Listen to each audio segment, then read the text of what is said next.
He was the shyest man alive and hated to have to go among strangers or to any place where he might have to talk. Matthew, dressed up with a white collar and driving in a buggy, was something that didn't happen often.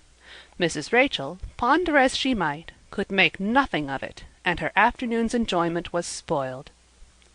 "I'll just step over to Green Gables after tea and find out from Marilla where he's gone and why," the worthy woman finally concluded. "He doesn't generally go to town this time of year, and he never visits. If he'd run out of turnip seed he wouldn't dress up and take the buggy to go for more. He wasn't driving fast enough to be going for a doctor. Yet something must have happened since last night to start him off.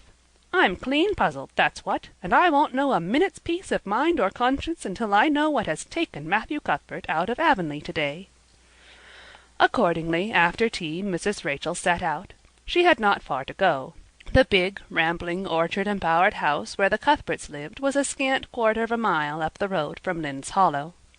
To be sure, the long lane made it a good deal further.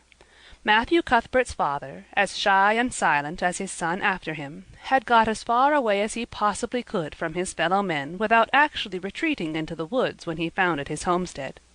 Green Gables was built at the furthest edge of his cleared land, and there it was to this day, barely visible from the main road along which all the other Avonlea houses were so sociably situated. Mrs. Rachel Lynde did not call living in such a place living at all. "It's just staying, that's what," she said, as she stepped along the deep-rutted, grassy lane bordered with wild rose-bushes. "It's no wonder Matthew and Marilla are both a little odd, living away back here by themselves. Trees aren't much company, though dear knows if they were, there'd be enough of them. I'd rather look at people. To be sure, they seem contented enough, but then, I suppose, they're used to it. A body can get used to anything, even to being hanged, as the Irishman said." With this, Mrs. Rachel stepped out of the lane into the backyard of Green Gables. Very green and neat and precise was that yard, set about on one side with great patriarchal willows, and the other with prim Lombardies. Not a stray stick nor stone was to be seen, for Mrs. Rachel would have seen it if there had been. Privately, she was of the opinion that Marilla Cuthbert swept that yard over as often as she swept her house. One could have eaten a meal off the ground without overbrimming the proverbial peck of dirt. Mrs. Rachel rapped smartly at the kitchen door and stepped in when bidden to do so. The kitchen at Green Gables was a cheerful apartment, or would have been cheerful if it had not been so painfully clean as to give it something of the appearance of an unused parlor. Its windows looked east and west. Through the west one, looking out on the backyard, came a flood of mellow June sunlight, but the east one, whence you got a glimpse of the bloom-white cherry-trees in the left orchard and nodding slender birches down in the hollow by the brook, was greened over by a tangle of vines.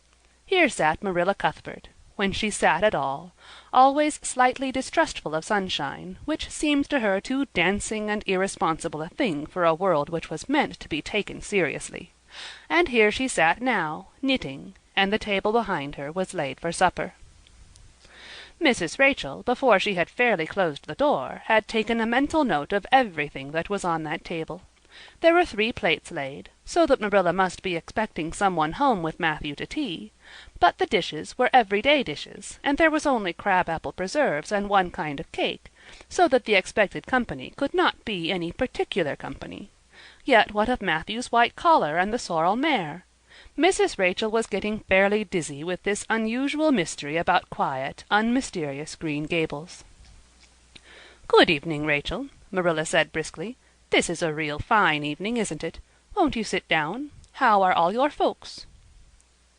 Something that for lack of any other name might be called friendship existed and always had existed between Marilla Cuthbert and Mrs. Rachel, in spite of, or perhaps because of, their dissimilarity. Marilla was a tall, thin woman, with angles and without curves. Her dark hair showed some gray streaks and was always twisted up in a hard little knot behind with 2 wire hairpins stuck aggressively through it.